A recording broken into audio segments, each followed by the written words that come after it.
All right, guys, we're doing it. We're here. Got a new episode of the weekly daily podcast. It's good to be here. If you guys are watching the video, you can tell in a new studio. Very excited to be in a new space here. I don't know what to do with my hands. I'm not holding anything. I have this boom arm that is holding this new mic, and I'm I'm also in a chair that spins. I'm going to do my best to not spin around. I might have to just hold this thing to feel comfortable. But thanks for tuning in. Excited about the new space here. I've got, I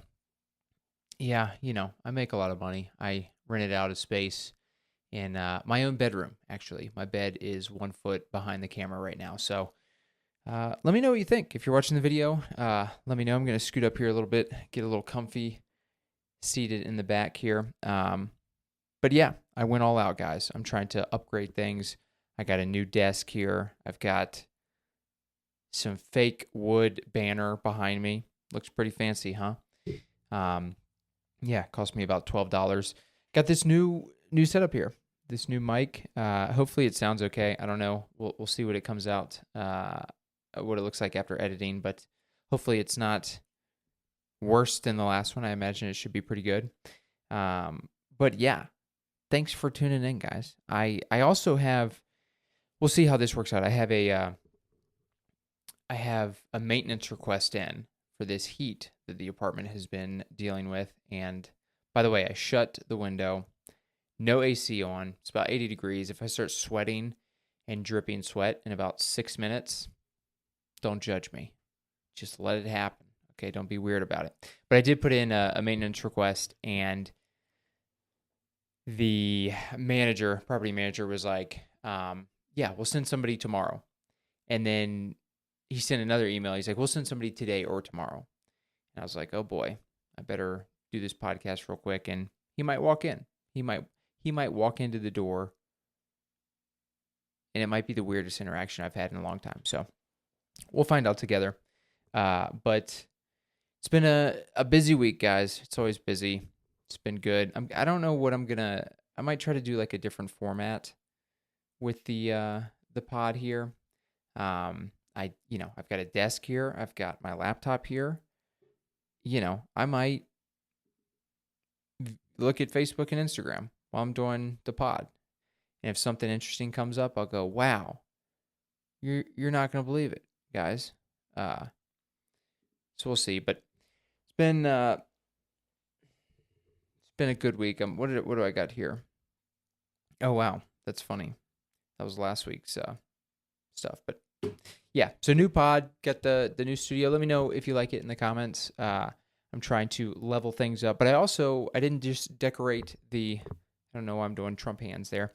I didn't just decorate the studio here. Also put up some artwork around the apartment, which, if you guys are familiar with me and how I have historically lived my life, pretty different vibe. I am used to having zero artwork. I'm pretty much the most vanilla person you've ever seen. I don't care about art. I don't care. Excuse me. Dust in my throat. I don't. It's not that I don't care about art. It's that I just never have really gotten into the purchasing and hanging of art. I appreciate art, but I also appreciate money. And I'm not good with nails and walls and hanging things. But I did go ahead. Excuse me. I did go ahead and put some stuff up on the wall. I had some artwork that was given to me recently, and I had some old artwork. I framed a comedy poster, a festival that I was on. Figured I'd throw that in a little $6, whatever you call it. What do you put artwork in? A frame? Wow. Starting off hot today. Really struggling to recollect frame. That is one of the tougher words in the English vocabulary. So I'll give myself a pass there. But I've hung that up. I also have so this thing right here is it's like a rice paper banner. I mean, literally, it felt like I could just like rip it like paper. But it was like a banner that I bought. If you guys remember the last podcast spot at my old place, it had like the rainbow color kind of whatever random thing. I bought a couple of the. I bought the one that I had at the old place. I bought this wooden one, and then I bought one that's like it's just like a bunch of leaves, just a bunch of green leaves. That's it, just green leaves. Why did I think that would be cool? I don't know, because I like leaves. Okay, sue me. But I put that up over the couch. So you know what? The apartment's coming together, guys. I got these lights here. Can you see the blackheads on my face? Maybe. I don't know. We'll find out. Um, I'm watching. I have Instagram pulled up right now, and it's just showing. What's his name? Clemson head coach. Uh, Dabo Sweeney. What's his name? I can't remember. He's like sprinting onto the field. It's been so long since I've watched college football and cared about it, but I used to be a huge fan of Virginia Tech and had some family. I just saw they posted some pictures. They just went to the Virginia Tech game. My brother and sister and my sister's children, or at least one of the kids. I don't know if all the kids went, but he's getting to the age where he's like excited about live events. It was cool to see him jumping up and down. If you're familiar with Virginia Tech, they play Metallica. What's the name of it? The Inner Sandman. They play that at the beginning of the game, and it is pretty. It's kind of cliche, but it is pretty hype to have everybody jumping in the stands, and then that bass kicks in, and then everybody runs on the field, and they set off fireworks. But yeah, sports has really taken a back seat for me as I've gotten older. So if you're a sports fan, if your name is Ethan Everhart, my bad. Sorry to disappoint. Also, sorry to disappoint. I haven't talked to him about this, but the Washington Commanders won against the Chicago Bears on a Hail Mary. And I saw that happen, and I was like, yo, Ethan just punched a hole in the wall for sure. There's 0% chance he didn't damage something in his apartment after that happened. So that felt good to see the team that I used to follow win. But also, I did feel a little bit bad for him. But also, from the highlights, it looks like the Commanders really dominated that game and should not have been in a position to have to win on a last-second Hail Mary. But it's all good. I don't watch sports. I don't care about it. I watch golf. You guys know that. Nobody likes to hear about golf. But what else is going on, guys? I've been off caffeine for how long now? 2.5 weeks? No. Yeah, I guess two-ish weeks. Feeling, feeling good. Feeling fine, I guess. I'm trying to actually write a joke about this. I was writing a little bit earlier about it's not so much like the boost of caffeine that I'm missing because I really didn't feel, I think it's like a placebo effect, but I really wasn't feeling a ton of excuse me. Got a bunch of dust in this room for real. But it's not so much like that the caffeine is making me feel incredible. It's more the ritual. And that's what I miss the most is the ritual. Getting up and grinding beans. Everybody loves a good grind of a bean. And then, honestly, the thing, that was half of a joke, but listening to the water go through the, coffee machine, that is something that, when you do that every day for a decade and a half, you're like, I like that noise. I wouldn't say I could fall asleep to that, but that's a good noise to wake up to if you have a fancy coffee machine that you can set a timer on, which I don't. I paid $19.99 for Mr. Coffee Pot coffee machine, I don't know, 6 years ago, and it works great. And people make fun of me for it, but you know what? I'm one guy. I'm just one dude. I don't need a huge pot of coffee. I'm going to cough again. My goodness, guys. It's stuffy in here with all the windows closed and everything. But I've been having a little bit of tea. The caffeine, no caffeine. I have not been having tea with caffeine. I've been having throat coat, some random teas that don't have caffeine in it. And that's good. It's good to have something hot. But the coffee, I am excited to, at some point, get back on coffee. Although I do feel like it would be better for me to stay off of it.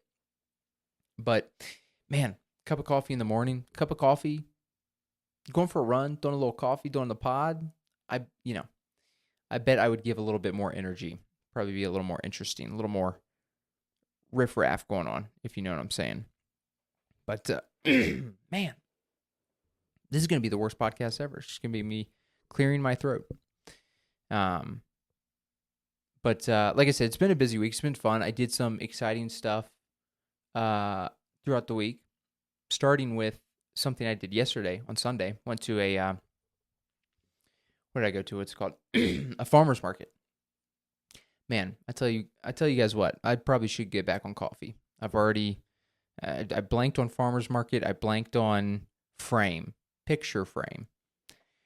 That's a first grade word.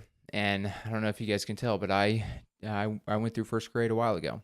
It's been a minute, so I should know that. But went to a farmer's market on Pearl Street in Denver. If you're not familiar with Pearl Street, I live on Pearl Street. The new apartment I'm on is Pearl Street, but it's like 2 miles south of me. But it's a part of the city that is it's a cool part of the city. I don't spend a ton of time there, but it's like a very residential area, and not residential. Like I'm in a residential area now, but it's a lot of like older buildings, apartment buildings, some homes, but a lot of the homes are like older. So it's a cool place. I like it. But where I'm talking about 2 miles south, this is where like the wealthy folks live. Okay. This is where gentrification happened a while ago. You got just a bunch of nice houses and clean area. And it just feels very safe and comfortable, for lack of a longer description. But Pearl Street also has like a couple blocks where there's multiple businesses like coffee shops, restaurants, different stuff like that. And that's where they set up the farmer's market. And I'd never been before. It was my first time going. And I didn't realize it is massive. It's huge. There were hundreds of tents set up. It wasn't like a little small time parking lot. You got a dozen tents. I'm talking about like hundreds of tents. There was a band, there were food trucks. It felt like a fall festival, not a weekly farmer's market. But went through there, and that was good. It was, the weather was incredible. I've said it before, I hate fall, but it was very warm, felt good. The trees, the colors are changing, and when it's warm, man, did you just hear my voice crack I should brought my water in here.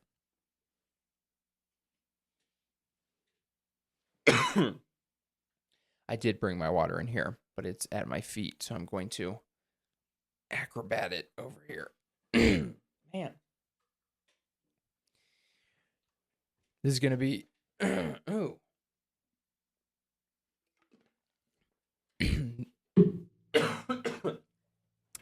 I'm not cutting this out, by the way.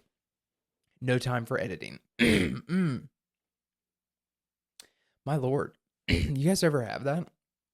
I have this every once in a while. This is the worst content ever. I have that every once in a while, and I don't. I sound like RFK Jr. I don't understand what it is. Sometimes it's like, it feels like dust in the back of your throat. But it happens a lot of times when you're like in a room with other people, and you're like, is there dust in the back of your throat too? Dude, I'm dying. I'm legitimately dying right now. Get it together. All right, guys. You can skip forward probably 30 seconds to hopefully get past this fit here. But it is awkward to have these little fits. I'll have them like once every 6 months. And sounds like I'm RFK Jr., but I'm also about to cry. And maybe I will cry. You know what? This is a comedy podcast, and I'll do it for the bit. But, yeah. I'm sorry. I'm clearing my throat into the mic, and it's aggressive. But I don't know. It is weird when you have that happen, and it's like truly a physical reaction. It's like I'm not trying to be funny or get attention, but it'll happen sometimes when you're in public and you're like, "Are you guys? Is there dust in here? You guys feel that?"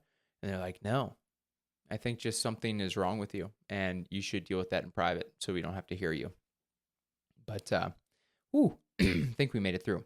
Apologies on that. But anyways, went to the farmer's market, and it was nice. It was a very pleasant day. It was nice and warm, and the tree colors were changing. Leaves were on the ground, and it was a rare day in fall where I was like, I like this. I'm okay with this. Usually, I'm like just the briskness in the air and the not a big fan. But anyways, got a very expensive breakfast there. I got a breakfast bowl from this food truck. And food trucks, man, they're just a load of baloney most of the time. And this place no different. It was like some American Mexican American Mexican fusion place, and I got like I said, the breakfast bowl. And I wonder if that makes a noise internally as I move that. I guess we'll find out when we listen. But I got what was called like the farmer's bowl, and it's basically just like, well, it was like a fancy thing that had a bunch of stuff that really wasn't necessary, but it was like um, eggs and cucumbers and radishes and like coleslaw and some sauces and hash browns. But dude, it was terrible. It was like $14. It was a tiny bowl, $14 before tax and before tip, where they flip that sucker around and go, would you like to tip 20, 25, or 30%? And you're like, how dare you? How dare you pressure me into the biggest tip ever? I mean, it's crazy where tips have gone. It used to be 15%. Now, and look, I'll admit it, I usually tip at least 20%. I've followed the trend. But now it's like 25, 30, 35. And it's like, bro, you took my order. You did what the dude at McDonald's does. You took my order. And then when my order was ready, you said, Ben. And I walked up and I grabbed it. And he said, thanks for the 30% tip. On top of a bowl that's already expensive. And like I said, not good. Not good. I mean, it was bad. I don't know how to, it did not have much taste. And the taste that it did have was like, these don't mix together well. Because it also had like pumpkin seeds, and it just had like a flavor that didn't mesh. And when he handed it to me, this lady, this very wealthy looking lady, was like, oh, that's my favorite. I get it every week. And, sometimes you're in public, and I was enjoying it, but, I wasn't. Sometimes you're just like, I wasn't trying to be uh, antisocial. I felt fine. I was in good spirits, but I didn't, I was just like, oh, cool. It's my first time. And then I walked away. It was a fine interaction, but it is kind of funny sometimes to just be like, okay. I wanted to go back to her and be like, you're a liar. If this is your favorite meal, then you need to be fined. You need to be sent to prison if this is your favorite meal, because it was terrible. And I'm not a snobby, foodie, picky type of person, but it wasn't good. But it was fun. It was fun walking around. It was so busy. It was legitimately like thousands of people. Um, so it was kind of so crowded that I didn't get to really roaming. You felt a little pressured, almost like when you're at a grocery store that's super busy and you're like, I just want to kind of like look around the aisles and just like feel it out. You ever do that? You ever go in without a shopping list and you go, I want to get in there and see how I feel. I don't shop based on list. I shop based on feel. Okay, am I feeling creamy or crunchy peanut butter? Let me wait till I get to the aisle and see how I feel. That's how I shop some of the time. And when it's super busy, you can't do that. You sit there for a second to ponder, and people are hitting you with their cart. Which, by the way, speaking of grocery shopping, I just moved into a new place, as I mentioned, and I've mentioned it before. I have been shopping at Whole Foods. That's where I shopped at my old place. That was the closest grocery store to my spot, and also just with like all my health stuff and everything. Like I just got that's like the one thing that I'm okay spending money on, where it's like, look, this is for my health, for my well being. It's important to me. I'm not a rich person. I don't make a ton of money. Don't judge me for shopping at Whole Foods, but that's just what it is. They have higher quality foods compared to King Supers, Safeway, Walmart, whatever. So I've been shopping there. So now in this new place, there's the closest Whole Foods is like a mile south, I guess. And I shopped there a couple times, and I'll be honest with you guys, not a fan. It's a very small store. The last Whole Foods I came from was a big open store, so there's just a ton of space. This place is more in like a, higher density area. So it's a smaller place, very busy, and the aisles are like legitimately so narrow that you almost can't fit two carts going opposite directions. So it's like constantly you're just getting stuck or having to be like, excuse me, I have to get by. Like it's chaotic in there, and I'm not a fan of it.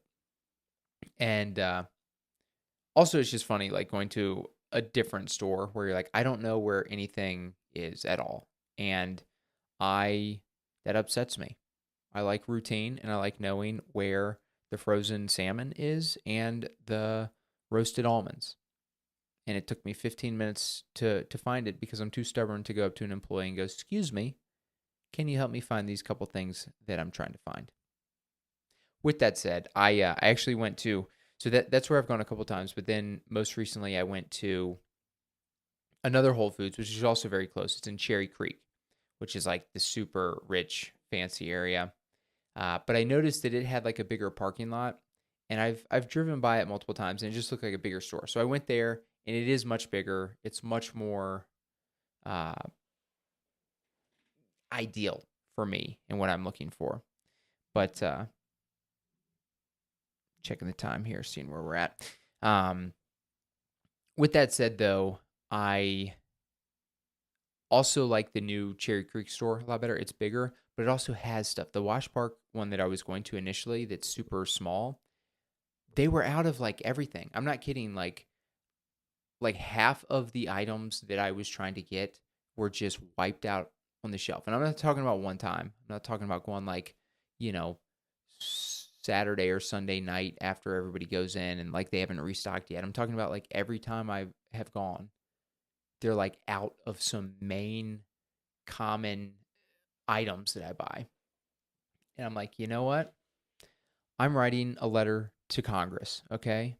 I don't know if they do anything about grocery stores, but I'm gonna write my first one. Who's the congressperson here in Colorado? No clue. But I'm just gonna say, dear person in charge, it's come to my attention that Whole Foods doesn't care about my well-being and the fact that I like a specific brand of heavy whipping cream. And if you don't tell them to have it in stock at all times, I'm going to, keep shopping there, but just be upset about it, I guess. Uh, but that's a little update for you guys on my shopping experience.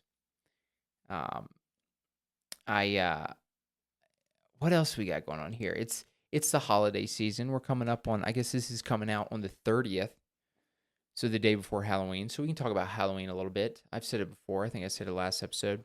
Not a fan. Not. You know what? I'm 36. I don't care about a costume. I don't care about a nurse or a whatever.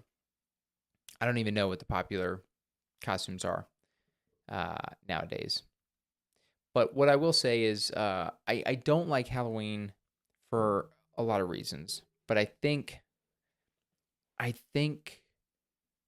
one of the big ones is because just the fall season, I went through Lyme disease and the whole downfall of my entire life when I was 22 happened in October. But also during that time, so it was like a double negative, which when it's like life stuff does not become a positive. That'd be awesome, wouldn't it? Like with numbers and math, a double negative equals a positive. You multiply a negative by a negative, that's a positive. But if you're living life and you have a really bad thing happen and then another really bad thing happen, it's just two really bad things that happen and you're in a bad spot. That ain't no positive. Wouldn't that be cool? That'd be awesome, actually. If you're like, I'm super depressed, all I need to be back in good spirits is to have like one really other bad thing. If I have one really big panic attack plus this depression, I'm gonna feel pretty good. That'd be cool. I'll talk to somebody about that. Uh, but yeah, we also worked at Halloween City, which was like a terrible experience for me. And I've talked about it a lot on the podcast before, as far as like stories there. And I'm trying to think of like a funny story from working there. I talked about my boss there being a murderer, and I didn't find out until like the next year. And it came up randomly in like a car ride, and it was actually, I was like, this is, I don't want to be in this car anymore. I felt pretty uncomfortable, but um, I'll tell one story. So the first year I worked there, just to give you a lay of the land of Halloween City.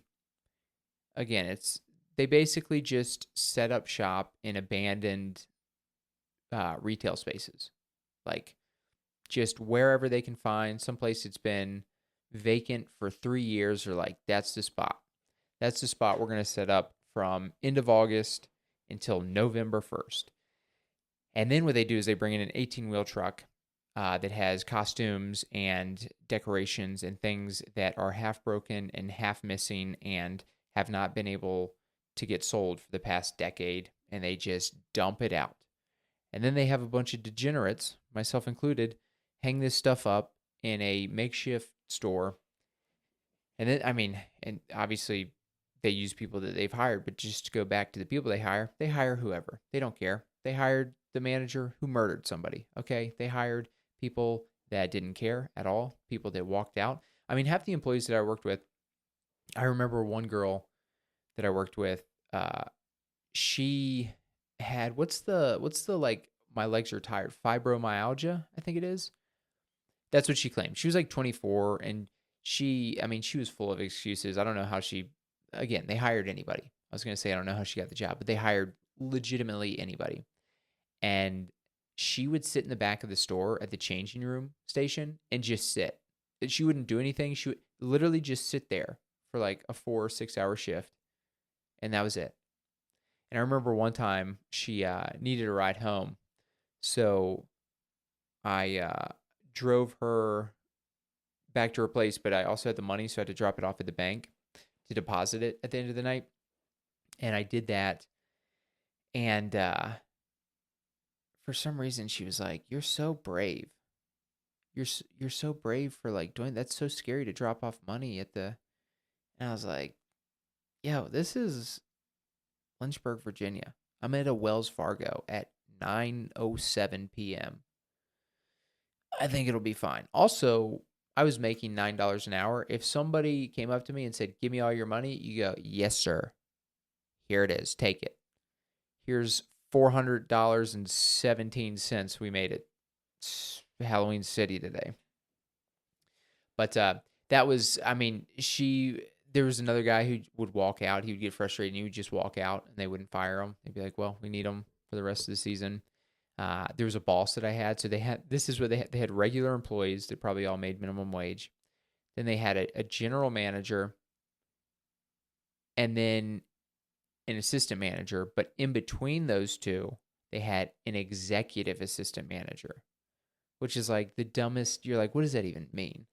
But that was the hierarchy. It was assistant manager, executive assistant manager, general manager. And I was assistant manager my first year. Got paid $9 an hour. I still remember the conversation I had with the district manager who hired me. She was like, "I would pay you 950, but you don't have enough experience, so I can only pay you 9." And that sounds so little, obviously, in today's uh, with inflation and today's minimum wage, even though minimum wage is still 7.25 in a lot of cities, it's like 15. And this was 2010, but or 2011 maybe.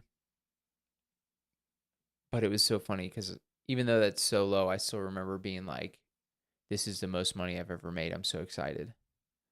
You're like, 9 instead of 950? Yes, ma'am. I will take it. I would have taken minimum wage because at that point I needed to find a job. But the executive assistant manager, she was on drugs. She was on like some form of pills. I don't know exactly. Um, I don't know exactly what it is, what it was, but it was some sort of. I don't know if she was like abusing ADHD medication or if I think she was like legit on pills. Anyways, I was young and naive, so I didn't really know, but she went off on me this one time. She was like counting money in the manager's office, which was also hilarious because it was literally made by plywood and a shower curtain, which is just so funny. You never feel less important. You're like, I'm the manager. Come to my office. Yes. Shut the shower curtain. This is a private conversation. And then when I say plywood, I'm talking about like the I don't even know what you call it. It's like the plywood that they use in retail spaces that have all the holes in it. Some people will put it in their like workshop in their garage where it has all the little peg holes in it so that you can easily put those little like metal inserts in and then hang stuff from it. So they use it obviously in retail, but in like a workshop space, they'll hang tools from it. So it's not even like it's just plywood with a bunch of holes in it. So you're in this manager's office and you're like, yeah, shut the shower curtain and hopefully nobody's peeking through the 700 holes that we have in the walls. But I was, something froze or was going wrong with the point of sale system with the registers. And, which was another thing that I never realized. It was like, it said on the thing, because I never run a register before, it said POS system. And this is a clean podcast, but I thought that was funny before I knew it was point of sale. Anyways, it stopped working, coincidentally, POS. And so I went in there to ask her a question, and she was counting money, and she freaked out. She just like flipped out. And she's like, "We don't have any single," like she just lost her mind. I was like, "Whoa, okay. I don't know why you're getting so upset." So then I went up to Party City, which was close by, which is affiliated with, it's a sister company or mother company or whatever you call it, to Halloween City, and to ask for like some spare change or some like singles. Like, here's 100. Can you give me a bunch of singles? And they, of course, were like, we don't really have. They had like 5 singles or something. So I went back and she just lost her mind. I can't remember exactly the full conversation, but I just remember being in that little cubby shower curtain plywood office being like, this lady is insane. And at that point, I was 23 maybe, and coming up in like a very traditional, respect authority upbringing. It was kind of at that point where I was like starting to learn, just getting out of college and being around more adults and just starting to learn like, oh, all adults aren't smart. Some adults are dumb and irrational and don't make sense. So it's kind of in between that where you're like, I'm supposed to respect this person, but then being like, she's being crazy. Am I doing something wrong, or is she being crazy? And then I think a couple of days later, she apologized to me and she's like, it's so funny when people overshare. She's like, I'm really sorry. I'm just like, I've been addicted to pills. And I'm like, all right, well, I would have settled. I would have been okay with just the sorry part, but I'm so sorry that you're having pills. But yeah, that was a crazy time. Like I said, I'm not a big fan of Halloween, but I did participate plenty of times in the past. It's been a long time since I've done anything. Some of the costumes I've done in the past. Let's try to go through costumes. What costumes have I worn in years past? Uh, I probably remember a couple years, but when I was a freshman in college, I dressed as a ninja, which I actually visited my older sister at her college with a buddy. I went with a buddy over Halloween. We went to Williamsburg, Virginia, and hung out with my sister. And I remember we didn't have costumes. We stopped at a Walmart um, before getting there, which is really funny. Well, let me explain, and I'll say why it's funny because I'm just thinking in my head why it was funny in my head. Because what we did was I was like, oh, okay, Walmart, what can we like buy that can be like turned into a costume? So I literally just bought like an Under Armour tight shirt that was dark, some sweatpants, and then like some sort of yellow ribbon to put around my head. And I say that it's funny because I think we both made makeshift costumes when it's like, yo, Walmart for sure would have been selling Halloween costumes like around Halloween. So I don't know why I made it so difficult to be like, oh, let's go buy all these things to make a costume that also is not good at all. But I was a ninja that year. My sophomore year, I do not remember. I have no recollection of, you know what? I might have been Where's Waldo. I think I made my own. I think I bought a long sleeve white t shirt and then a bunch of red tape and made my own costume. And then my junior year, I do remember I was a Lego. I made I made an entire costume out of like cardboard, like science project cardboard stuff. I mean, it took forever to make. And the funny part was that it's one of those costumes that you take all this time and then it just lasts for like 10 minutes and then it's just so obnoxious you just like get rid of it. Uh, but then my senior year, I don't know what I was my senior year. Oh, I think I was a hunter and my girlfriend was a deer. Her idea, of course. That's a lame that's a lame costume idea. So I wore like a camo hat and a camo shirt and pretty basic stuff. But the only thing other than that that I can remember, I bought a Where's Waldo costume and wore that like in 2014. Other than that, I don't know, guys. I haven't dressed up in forever. Don't really care too much to do it. But what do you guys dress up as? Leave a comment. Let me know. What are your go-to costumes? Um, let's see what else we got here. It's been a good week comedy wise. Did quite a few things. I did New Talent Night at Comedy Works, which was interesting. It was fine. So it was Tuesday night, and it's a great show. I mean, it's a great show. It's at Comedy Works, one of the best clubs, and they always get a good crowd. And I got there, and I was first in the lineup. So it was the host and then me. And what they do there is the person that they have go first is usually they're like testing them out to see like, hey, would they be good to host New Talent Night? And so I was just going there like, I'm gonna do this whatever material. There's just the newer stuff that I'm working on. Nothing like great. And the manager was like, hey, you're going first. Do your best stuff. And I was like, ugh. So then I change up my set list because they told me to do my best stuff. And then, of course, like I do this long story. And what happens is if you go over your time, they cut the mic.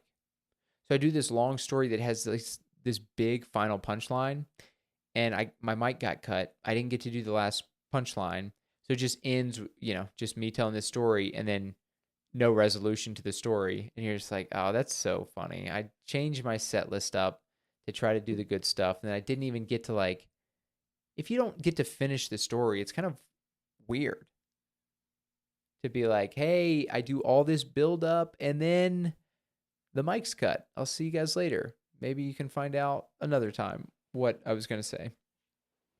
But then they probably want you to stay and hang out and give you notes and stuff, which they do have. I just left. I was tired. It's been a weird last month. I've talked about it, and I just wasn't feeling like sitting around. I was very tired. I had only gotten like a couple hours of sleep the night before.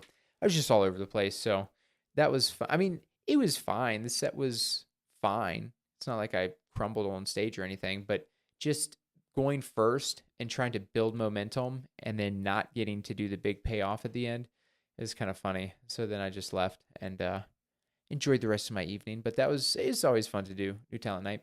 Did that on Tuesday. On Thursday, hosted a show at Coal Mine Ave Brewing in Littleton, which is a rotating tap show. And yikes. Yeah, it was a hot show. No, it was the opposite of a hot show. It was a rough one. It's one of those that it's a free show at a brewery that usually has anywhere from 10 to 20 people there. And so it's a good show to just have fun, be in the moment, work on some new stuff. But this one was like particularly tight, and it was just funny seeing all the comics. Like, I hate it because I don't hate it. I love doing the show. I hate the fact that hate's a strong word. Some people I think get very, and I used to do this. You get like very set on here's the jokes I'm gonna do, and I'm not gonna pivot. And so I try to tell people before they go up, like, hey, just have fun. Like, if you have some new stuff you want to work on, if you want to do a little crowd work, like, just have fun with it. Because it can be kind of rough, but if you're having fun with it and like being loose and pivoting based on what the room is looking for, whether that is jokes or crowd work or just being silly and outgoing and charismatic, it can be fun if you do that. I had fun. I mean, it was a tight room. I went up there and was trying to be silly, but it was pretty tight for most of the night. But people always say like bad rooms make you better, and they do. You don't want to do bad rooms all the time because then you just turn into like a hack and just do all these little hacky tricks. But bad rooms do make you better, and I think it's important to do bad rooms at the very least occasionally to understand how to pivot. Because, sometimes you get stuck in this lane of like, hey, I'm doing a bunch of good shows. I'm doing the jokes. They're killing. I'm doing great. But then you get in another setting where you're like, oh, the jokes aren't doing well because people are like half paying attention and it's just a different vibe. So it's good to have opportunities where you're like, I have to pivot as a, if I want to be a professional comedian, it's like, you got to learn how to deal with every scenario. So it was good for that sense, and I still had fun. It's always fun to do any show, if I'm being honest. That was Thursday. Then Friday and Saturday, I hosted some Don't Tell shows, which were very fun. Basically sold out, both of them. One was on Friday, was on the roof of a hotel, and that I've done that room many times. It's a very good room. It's funny. I got some decorations from Don't Tell to like put around, and I did that, and it was funny because nobody at either of the shows, Friday or Saturday, wore Halloween costumes. So it was kind of funny, like getting the room festive and then nobody seeming to care or notice. But it was fine. I put a spider up and a couple skeletons around and some little bat wings, and it was a good time. The shows were good. Friday was a hot room. Felt good about my host set. Felt good about the hosting. It was packed out. It was kind of crazy because the bar didn't open until the show. Like, usually what happens is the show's at 8:00 and the bar opens at 7:30. Well, this time, I think because the person was like behind, the show started, it was supposed to start at 8, and the bartender was like, I'm opening up the bar at 8. I'm like, okay, well, there's 100 people that want drinks. And it's like, it's no skin off my back. It doesn't matter to me. But for that business, It's like, well, you guys are losing out on a ton of money. So then we started the show like 20 minutes late because, everybody's trying to get a drink, which just made it kind of complicated. And then, of course, there's multiple people who are like, oh, I gotta go, or I'm going to get there late. So it was just timing wise, it was kind of chaotic, but it was a fun show. Everybody did well. And it was, yeah, anytime you have a sold out room, always very fun. Saturday was at a wine bar, also very fun. Yeah, kind of same deal. It was very fun stuff. No standout stuff there. I got a bunch of shows coming up next month, which check out my link tree. I'll update that here soon. I'm going to be doing a bunch of Don't Tells next month. I'm going to be doing some spots here and there. I'm going to be headlining Oscar Blues in Colorado Springs, I think on November 24th, Sunday, November 24th. If you're in the area, check it out. I'm excited to, anytime I get to do like 30 plus minutes, always exciting to do that. What have I been up to reading wise? Well, guess what, guys? I've probably read about 6 pages since last week. So pretty much the fastest reader you've probably ever heard of. But been reading, Travels with Charlie in Search of America, John Steinbeck. I got like 100 pages left. I just need to get through it. Again, it's not great. I mean, it's fine. It's not a great book, but I got to just get through it and then on to a new book. Okay. And what's the new book going to be? I don't know. I've got a couple books out there, but also would be curious. If you've made it this far in the podcast, let me know. Genuinely, let me know recommendations via comment on YouTube, comment on Spotify. Let me know what to read. I will, seriously, if you give me a recommendation that's not a joke, okay, no joke recommendation, no Dr. Seuss stuff, okay, already read it. But no, if you leave a recommendation, that's how I buy my books. I literally just ask people what's good. They give me a recommendation. I buy that book and I check it out. So if you have any recommendations, let me know. Would be happy to check out some books that you all are into. But other than that, yeah, thanks for tuning in, guys. Genuinely, apologies for the coughing fit. I don't know what's going on. Maybe it was nerves. Maybe it wasn't dust. Maybe I was nervous with this new setup. But let me know what you think about the new setup, about the sound quality, the lighting. Yeah, let me know. Leave a comment if you have any input on, again, what you want to hear or see in the podcast. If any additional segments or subtracting certain things or hearing more about comedy, less about comedy, if you want me to attempt to riff more, if you want me to try to get better at word recollection, whatever it is, let me know. But with that said, I'll end the podcast there. Thank you guys for listening. Thanks for tuning in. Hope you enjoyed the new studio, and I'll see you guys again next week.